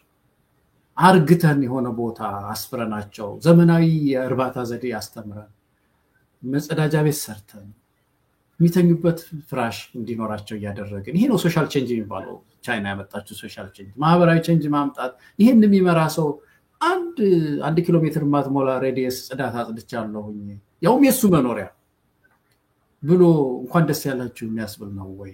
50% የኢትዮጵያ ህዝብ ጽዳት እንትን የለም። ወደ ገበሬው አካባቢ ስትሄጂ ምንድነው መጸዳጃ የለም።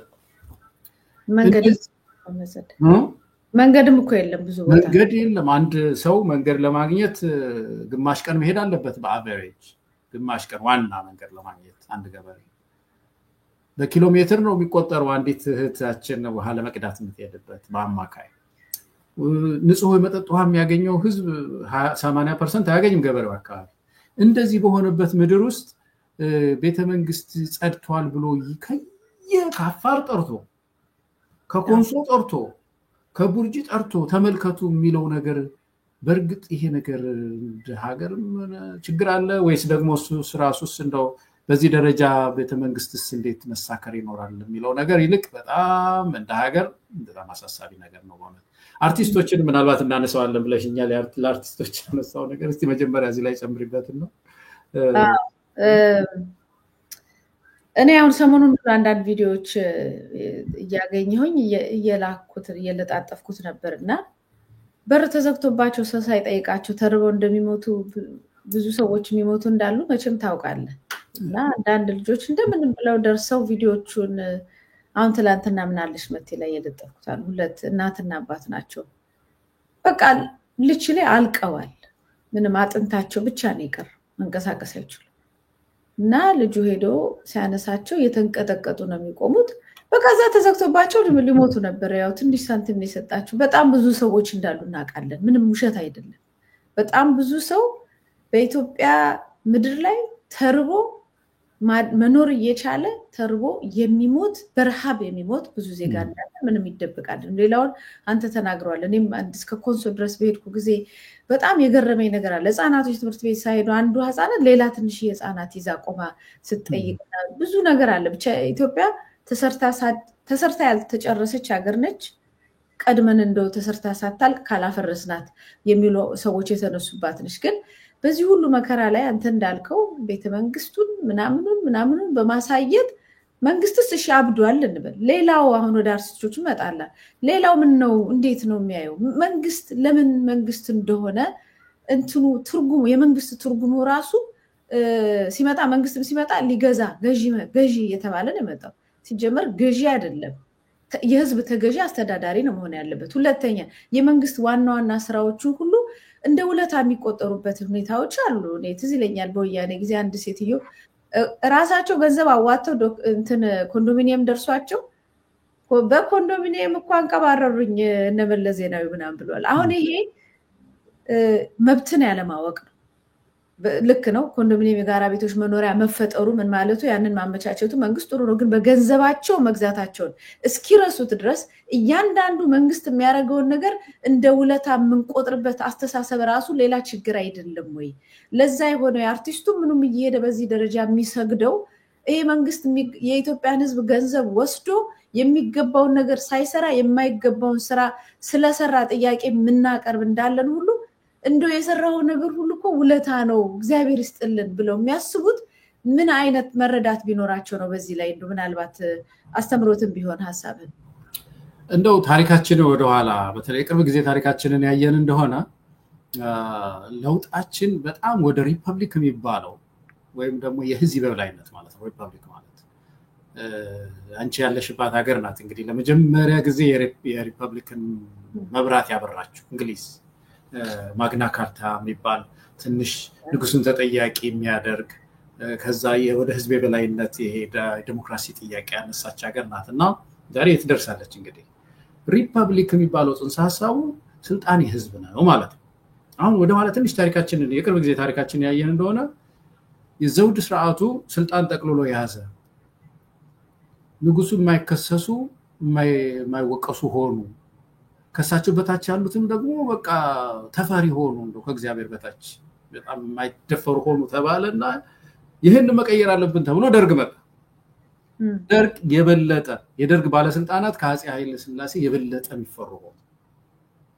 ጎንደር ውስጥ የጎንደር እናት መላኩ ተፈራ የእግዚአብሔር ታናሽ ወንድም የዛሬን ማርልኝ ሁለተኛ አልወልድም ማለት እስክትል ድረስ እናንተ የእግዚአብሔር ያህል ስልጣን ያላችሁ እንደሆን አምኛለሁ እስክትል ድረስ እኮ ነው የሪፐብሊክ ጽንሰ ሐሳብ ጨርሶ ወደዛ እንዳልተሻገርን የሚያሳይ ነው። ይሄ ባለስልጣናቶች በሙሉ የሚመጡት ከህዝብ በላይ የሆኑ እንደሆኑ የምናይበት ኢህአዴግ ነው። ኢህአዴግ ሲመጣ ደግሞ ይሄ ግምገማ የሚባል ነገር አለ። ያስገመግማል፣ አቅል ያሳጣቸዋል። የውሳኔ የሚባል ነገር እንዳይኖራቸው በተለይ እነዚህ የታችኛው ስልጣን በጣም ፈሪ እንዲሆኑ አድርጎ ተከላቸው። መጀመሪያም ሲመጡ አቅመቢስ የሆኑ ሰዎችን ታዛዥ የሆኑ ሰዎችን አመጣ። በህብረተሰብ ውስጥ ሞገስ የሌላቸው ተሰሚነት የሌላቸው መንግስት አለኝ ወይ የሚል ነገር ጥያቄ ቀለለ። በጣም መንግስት በህብረተሰብ ውስጥ ቀሎ ነው። በተለይ አማራ ክልል፣ ኦሮሚያ ክልል እንደዛ፣ ትግራይም እንደዛ ነው። የትግራይ ውስጥ እኮ አንድ ወንጀለኛ እኮ አንድ ጊዜ ሰው አጥፍቶ ፍርድ ቤቱ እስር ቤት ይጥለዋል። በኋላ ከእስር ቤት አስወጥቶት ፖሊስ መኪና ሲነዳ ሌላ ሰው ገጭቶ እንደገና ተመልሶ ፍርድ ቤት ሲመጣ እንዴ ባለፈው አስረንህ አልነበርም እንዴ የተባለበት ምድር እኮ ነው። እንደዚህ በጣም የቀለለ እንትን ስርዓት ነበር የተፈጠረው። እና ግን የሪፐብሊክ አሁን የአንድ ፓርቲ የህወሓት የበላይነት ጠንክሮ ወጣ እንጂ የሪፐብሊክ ምንለው ወይም ህዝብ የበላይነትን ምንም አልተሻገርንም ወደዛ። ያሁኑ ደግሞ በጣም ግራጋቢ ሆነበት ጊዜ ነው ያለው። በጣም ግራጋቢ ሆነበት። እንደውም ሰውየው የመጣው መሪ የሪፐብሊክን ጽንሰ ሐሳብ እንደ ንጉስ ነኝ 7 ዓመት በ7 ዓመት ልጅ እያለሁ እናቴ ትነግሳለህ ብላኛለች። ይሄንን ህልም ይዞ ቤተመንግስት የሚያሰራ ትላልቅ ቤተመንግስቶች የሚያሰራ አይነት ሰው ነው የመጣ ነውና የዚህ የሪፐብሊክ ጉዟችን ተጨናቅፏል ማለት ነው። ኢትዮጵያውያን መሪዎች እንዳልሽው ቅጥር ናቸው። በሌላው ዓለም ዘበኛ ግቤን ጠብቅ ቤቴን አስከብር ተብሎ የሚቀጠር ዘበኛ በደንብ ግቢውን ካላስጠበቀ የሚያዘርፈው ከሆነ ለምሳሌ አንቺ ግቢ ውስጥ የቀጠርሽው ዘበኛ ዛሬ ቴሌቪዥንሽን ቢያስወስድብሽ ማስጠንቀቂያ ልትሰጪው ትችያለሽ እንዴ ለምጠብቅ ብያንተን ቀጥሬ እንዴት ይሄንን ታደርጋለህ አይ በዚህ ዘለውብኝ በዛ ሲል ምህረት ልታደርግለት ትችያለሽ ሁለተኛ ካስወሰደት ሌላ ሰው የምትቀጥረው ሌላ ሰው አይ አንተ ስራህን አልሰራህም ለምን ትቀጥራለህ ህዝብ እንደዚህ ነው ጸጥታ አላስከበርክልኝም ስራዬን አልሰራህም ብሎ የመቀየር መብት አለውና ይሄንን ተላልፎ እንዲያሞግስ ዘፋኝ እንዲዘፍንለት አርቲስቱ ድራማ እንዲሰራለት ዜጎች በየስብሰባው ላይ እንትን ቄስ ሌላው ቄሱ መተው ቤተ መንግስት ውስጥ ወአብይ አህመድ ምናምን እያሉ ነው የገዙን አላቀውም ያው ያልኮ የሚቀድሱበት እኮ ማንንም በታሪክ እኮ አልገጠመንም እንደዚህ አይነት በጣም የሚያሳስብ ነው አሁን የማህበረሰባችን ግንዛቤ ለመንግስት ያለው ግንዛቤ ነው መንግስት ይሄንን የመስራት ኃላፊነት አለበት ብሎ አለማሰብና ውለታ እየሰራልን ነው ብሎ ነው የሚያስበው ወይስ በተገኘው አጋጣሚ ተጠግቼ እኔ ልጠቀም ስለሌላው አያገባኝም የሚል አቋም ነው የሚታየው በእነዚህ ሰዎች በማጆሪቲው በአብዛኛው አይደለም እየመጡ ሞድስ የሚያቀርቡትና ለሌላው ማህበረሰብ ይሄ ሰው ልክ ነው ተገዙለት አይነት መልእክት የሚሰጡን ማለት ነው እንትን ኢትዮጵያ ውስጥ ከዚህ በፊት አንድ ያየሁት ጥናት ይሁን ነገር አለ ቆይቷል አዲስ አበባ ያለውኝና ኦፖርቹኒቲስ የሚባሉት እድሎች ማለት ነው የዜጎች እድሎች ኦፖርቹኒቲ ሲላሉ አይደለም ፈረንጆች እድሎች በሙሉ ፖለቲካው ሰብስቦ ወስዷቸዋል ኢትዮጵያ ውስጥ ለምሳሌ ትምህርት ሃየር ኤጁኬሽን ይገርምሻል ከፍተኛ ትምህርት ለማግኘት ከወደ ፖለቲካ ጠጋጠጋ ማለት መሪዎችን ማሞገስ የፖለቲካ አባል መሆን ጥሩ የትምህርት እድል ያስገኛል እድገት በስራ ላይ እድገት ለማግኘት ጠጋጠጋ ማለት ነው እና ኦፖርቹኒቲስ የምንላቸው እድሎችን በሙሉ ዘርፎ ፖለቲካ ወስዷል ከዚህ የተነሳ ዜጎች ሀገር ነው እንደምታውቀው እድል ለማግኘት ሲሉ ወደዛ ይሄዳሉና ውስጣቸው የሌለውን እኮ ነው የሚያደርጉት አንዳንዶች የማያምኑበትን እኮ ነው ያደረጉ ያሉት አብዛኞቹን ያምናሉ ብዬ አላስብም አሁን አንድ ሴት በቀደም ስትናገር ላዳነች ስትናገር ነው ስለ አዲስ አበባኛ ዋው ብለናል እድገቱ ዋው የሚያሰኝ ነው ስትል አይ ዶንት ቲንክ እኔ ከውስጧ አሁን እቺ ሴት ውስጧ ኑሮዋ እኮ እሷን እኮ የጠበሳት ነው ያለው ማለት እድል ግን ፈልጋለች ይቺን በማለት ግን የማገኘው ነገር ይኖራል ብላ አስባለች ያ ይመስለኛል ወደዛ አብዛኞቹን እየወሰደብን ያለው መልካም ያው ትምህርት ራሱን እኔ ማነሳበት ዋነኛው ማህበረሰቡ ያለውን ችግር ሪኮግናይዝ አድርጎ አውቆ ለለውጥ ካልተንቀሳቀሰ እዛው እየሰመጠ ሌላውንም ይዞ የመስመጥ ኃላፊነትም እየወሰደ ነው ከፊት ወጥተው እንደዚህ የሚያወድሱትና ኃላፊነትም አለባቸው ለማለት ነው ግን እንደው ከመጨረሳችን በፊት ይሄንን ሁሉ መወድስ ይቀርባል በዛው ልክ ደግሞ ሌላ ሀገሪቷ ውስጥ ያሉትን ሁኔታዎች ደግሞ ባላየ ባልሰማ ነው የሚታለፈው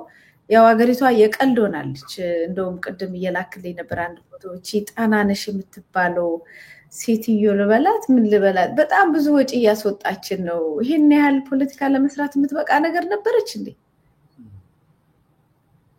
አዎ ጣናነሽ የምትባል እንትና የሆነ ፎቶዋን ሳይ ደግሞ በመኪና ነው የተጫነችው እንግዲህ በአንድ ትልቅ መኪና እንግዲህ ያዘጋች አንዳንድ ጥፋቶችን ሁሉ የድልድዮች ሁሉ እንትን እያለች ነውና በየቦታው አቀባበል ይደረግላታል መንገድ ይዘጋል ድግስ ይደገሳል እዚህ ጋር ደረሰች እየተባለ ነውና ምንድነው ጥቅሟ እኔ እንደው የምታውቀው ነገር ካለ እንደው አስረዳኝ አልገባኝም ሌላ ያልገባኝ ነገር አለ ወይስ እንዴት ነው እያልኩ ነው አይ ማንኛውም ሰው የሚገባው አይመስለኝም እኔ ብራቴ አልገባኝም ምክንያቱም እንትኗ ምንድናት ጀልባዋ በአንድ መኪና የተጫነች ትንሽ ጀልባ ናት እንግዲህ ይሄን ያህል ግዙፍ መርከብ አውሮፕላን የሚያስነሳ መርከብ አለ አይደለም ይሄ ጀቶች እየተነሱ የሚያርፉበት መርከብ እንኳን ሲያልፍ አገሮች እንደዚህ ያደርጉምና ይቺ ትንሽ ጀልባ ዝም ብሎ ግለሰቦች በየሰፈሩ ነው የሚኖርበት እዚህ ከተማ ውስጥ ትላልቅ ወንዞች አሉ ባህሩ እዚህ አትላንቲክ ውቅያኖስ እዚህ ነው ያለውና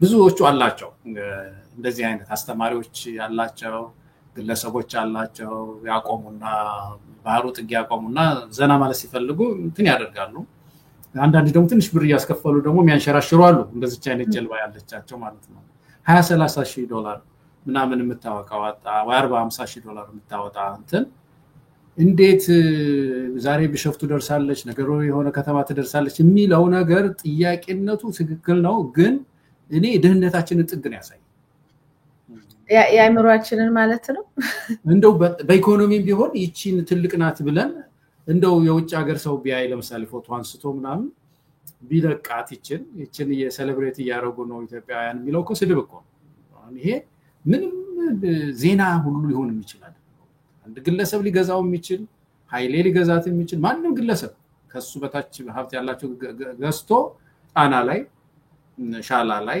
ህዝቦችን ያንሸራሸረ ሳንቲም ሊቀበል የሚችል ባት ትንሽ ጀልባ ምንም መንግስት ስራ እንደማይሰራ ትላልቅ ውጤቶች ማስመዝገብ እንዳልቻለ የሚያሳይ ነው ለኔ በእውነት የአርቲስቶችን አስተና ብለን ነበር እናነሳለን ስላልን አዎ አይ እሱ ላይ እንደው መዝጊያም ይሆናል ብዬ ነው ያው ክነ ጥበብ ባለሙያዎች ህዝብ ነው ንብረት ያው ህዝብ ነው ሀብታችን ይላሉ በየጊዜው እነሱ ያደረጉትን ነገር ደግሞ ሌላው ማህበረሰብ የመከተል ነገር አለው ከዚህ የተነሳ ብዙ ሰዎች የኪነ ጥበብ ሰዎችን መጠቀም ይፈልጋል አባገነኑ ምኑም በደረገ ጊዜ በጣም በሰፊው ይጠቀምበት ነበር ሙዚቃዎችን ቲያትሮችን ምናምን ደረግ ይጠቀምበት ነበርና አሁን ግን ኢቭን ወዶ ገብ በሚመስል መልኩ አንዳንዶች የሆነ ነገር ለማግኘት ሲሉ በጣም ኃይለኛ ደጋፊ ከመደገፍም ያባት ነው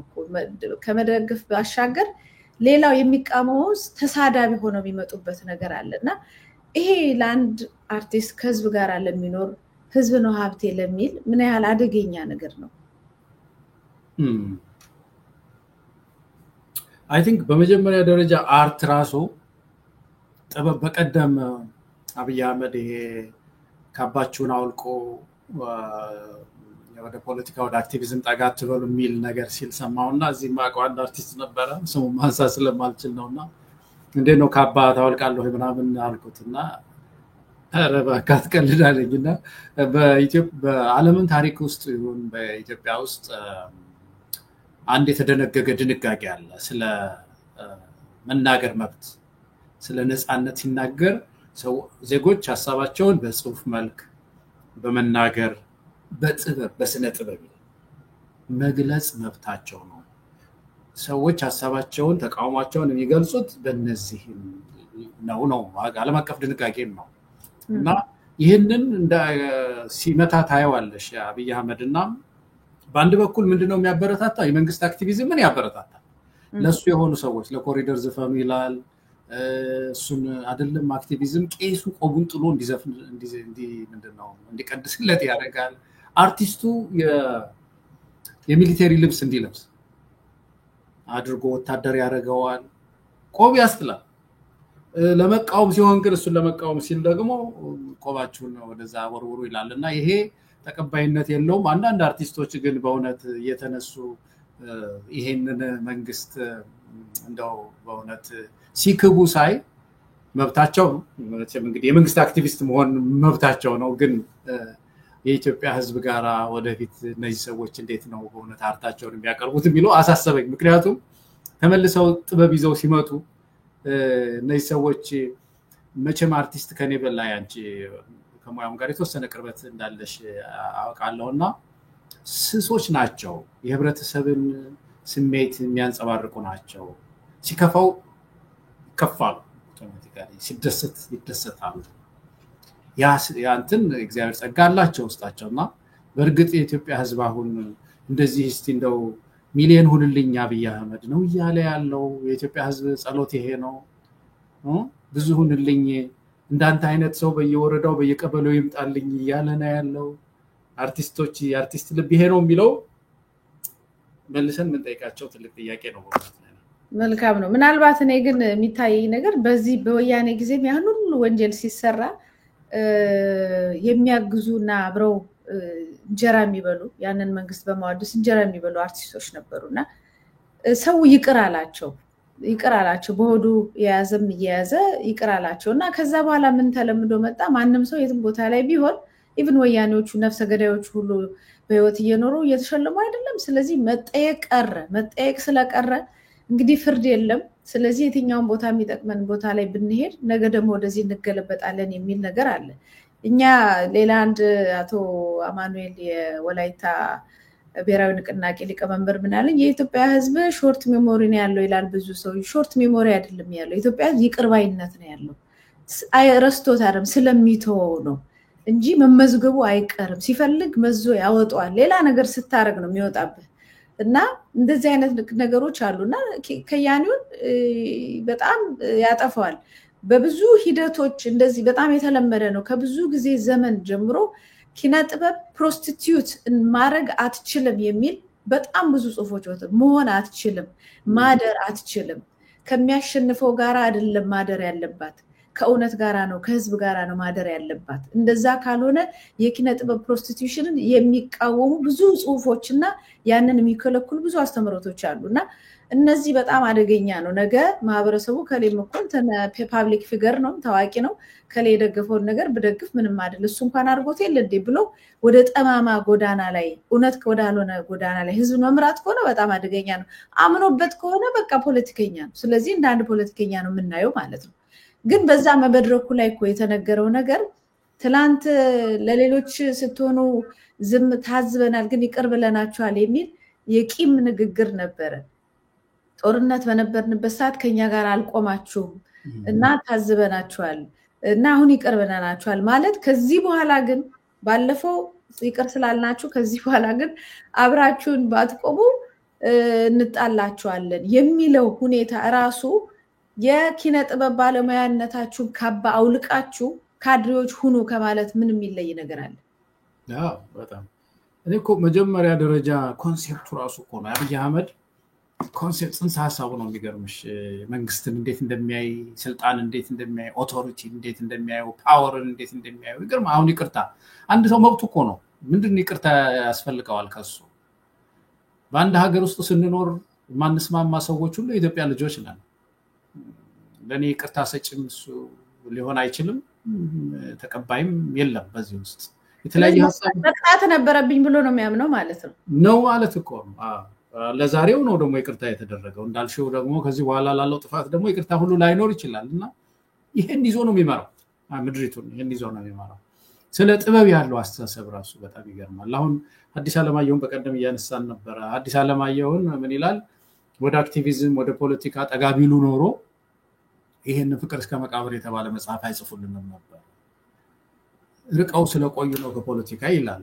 አራቁ፣ አንደኛ አራቁ፣ ሁለተኛ ፍቅር እስከ መቃብር አንብቦታል። ፍቅር እስከ መቃብር እኮ የፖለቲካ ወቅቱን ስርዓት እኮ የሚያሳይ መጽሐፍ ነበር። አብሶሉት የነሰብለ ወንጌል የነጉድ ኳሳ እዛ ውስጥ ያሉ የተጻፉ ስርዓቱን የሚያሳዩ የሚያጋልጡ ነገሮች እኮ ናቸው። መጽሐፉ ክብር ያገኘው እኮ በዛም ነው። ስርዓታዊ ለውጥ በምድሪት ውስጥ እንዲወጣ ነው። የነከበደ ሚካኤል ጽሁፎች እኮ የፖለቲካ መጽሐፎች እኮ ናቸው። ቀደም እያነሳው ነበረ ፋኖስና ብርጭቆ። ብዙ ጊዜ አንዳንዴ ዝም ብሎ ፋኖስና ብርጭቆ ምናምን፣ ፋኖስና ብርጭቆ የተጻፈው በኤርትራ መገንጠል ጥያቄ ስታነሳ ገለልበል ከፊቴ ብርሃኔ ይስፋ የሚለውን ሁሉ እና መጨረሻ ላይ ምን ይላል? አንዱ አልፈልግህም ሲለው ከንፋስ ከጎን የመጣ ንፋስ ሽጉታ አጠፋው በእንዳፍታ እና ከዛ ብለው ያስተምራሉ። እና ምንድነው ትብብር ነው፣ መተባበር ያስፈልጋል። አንተ አታስፈልገኝ ብለን አንገፈታተር ነበር። ምክር ነው የጻፉት፣ ፖለቲክስ ነው። ጥላሁን ገሰሰ የዘፈነው እንደዛ ነው። አልወለድም የሚል መጽሐፍ ታውቂያለሽ? በኢትዮጵያ ውስጥ ክብር ያገኙት የተሻለ ክብር ያገኙ አርቲስቶች ማህበራዊ ጉዳይ፣ ፖለቲካዊ ጉዳይ፣ የህብረተሰቡን ብሶት ያነሱ ለውጥ ያነሱ አርቲስቶች ናቸው። በዓለምም እንደዛ ነው። ትላልቅ አርቲስቶች፣ ዘፋኞች ማህበራዊ ለውጥ፣ ፖለቲካ ለውጥ በማምጣት ረገድ ሚና የተጫወቱ እንደሆነ ታሪካቸው በጣም ዘመን ተሻጋሪ ይሆናል እና ኢትዮጵያ ውስጥ ይሄ የአክቲቪዝምን ውስጥ እንዳትገቡ፣ ድራማ እንዳትሰሩ። ታዲያ ምን ይስሩ? አሁን ለምሳሌ ድራማ የሚባለው ነገር የገሃዱን ዓለም ማሳየት ነው አይደለም? የዚህ አሁን ያለውን ገሃድ ዓለም ኢትዮጵያ ውስጥ የኑሮ ውድነትን፣ የስርዓት ብልሹነትን፣ የሙስናን ጉዳይ ድራማ አድርገው ፊልም አድርገው እዚህ አሁን የምናያቸው ፊልሞች የአሜሪካ ውስጥ የሚሰሩ ፊልሞች ምናምኖች አብዛኛው አይተሽዋል መቼም ለምሳሌ ሴኩሪቲው FBI በሚመለከት የሚሰሩ ስራዎች አሉ የቤተ መንግስት አካባቢ ያሉ የሚሰሩ ስራዎችን ሊያጋለጥ የሚችል ፊልም ታያለሽ ማህበራዊ ጉዳይ ፖለቲካዊ ጉዳይ የስለላ ጉዳይ በቃ አንስተው ነው ያንን የሚሰሩት እና ኪነ ጥበብ ይችናት እና የህብረተሰቡ ብሶት አታሰሙ የሚለው ነገር ራሱ ኪነ ጥበብ በምድሪቱ ውስጥ ያጠፋ ስለሆነ እናንተ የኪነ ጥበብ ሰዎች በእውነት ድምጻችሁን አሰሙ ነው እንደው አሁን ስላነሳው ይሄ የምታየው ምን ያለ ምንም ዕውቀት ሰውየው እንደሚናገር የምታውቀው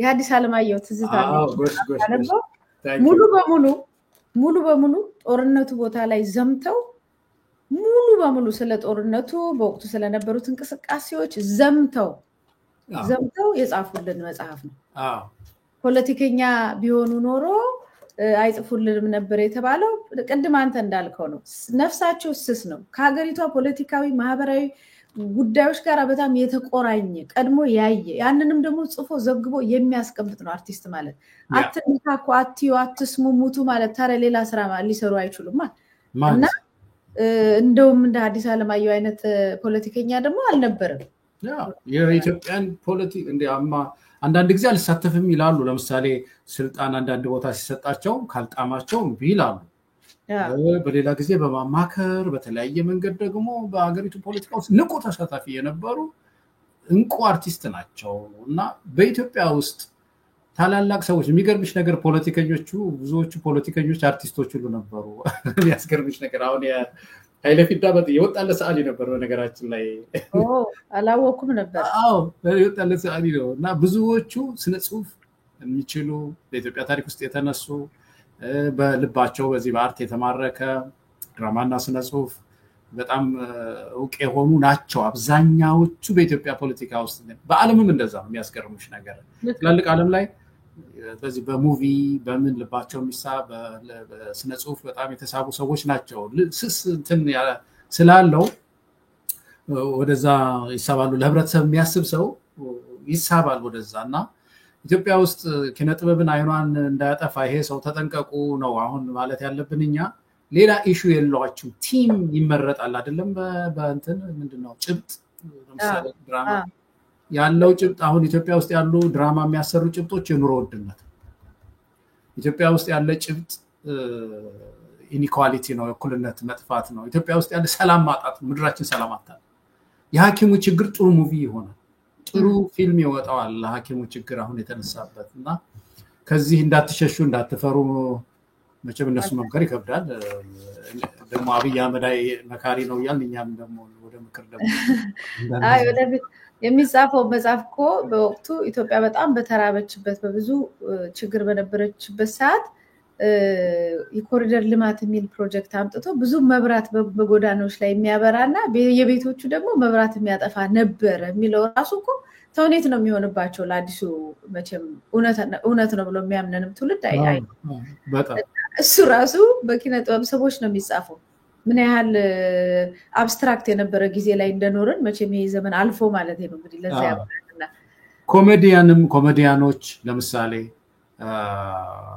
እንደዚህ በቀልድ በእውቀቱ እና አማን የሚባል ልጅ አሁን ባለፈው የነጌታቸው ረዳ ንግግር ምናምን ሲያቀርብ ወደ ፖለቲካ ጠጋ ባሉ ቁጥር የህብረተሰቡንም ችግር ስለሚያሳዩ እነሱን ማሸማቀቅ አይቻልም ህብረተሰቡን ሊጠብቃቸው ይገባል እና ጥበብ ትናገር ችግራችንን እስቲ ጥበብ ትናገር ነው ልክ ነው ተናገሩ ብለናል እናመሰግናለን አቶ ገለታው ዘለቀ ስለነበረ ቆይታ እንደተለመደው ስለሰጠኸኝ ትንተና እጅግ በጣም ነው የማመሰግነው እኔም እጅግ በጣም አመሰግናለሁ መቲ መልካም ቀን መልካም ተመልካቾቻችንና አድማጮቻችን ስትከታተሉት የቆያችሁት የዛሬው ምን አለሽ መቲ ፕሮግራማችን ነው እንግዲህ በዛሬው ፕሮግራማችን ብዙ ሰፋ ያሉ ነገሮችን ከአቶ ገለታው ጋር ዳሰናል እንደምትጠቀሙ ተስፋ አደርጋለሁ ለአስተያየቶቻችሁ ለመረጃዎቻችሁ በመቲ ምን አለሽ meti@gmail.com ብላችሁ እንደተለመደው በኢሜል መረጃዎችን ላኩልኝ ቀድማችሁ ልካችሁልኝ ያልመለስኩት ደግሞ በጊዜ እጥረት ነው እመልሳለሁ ብዬ ለማለት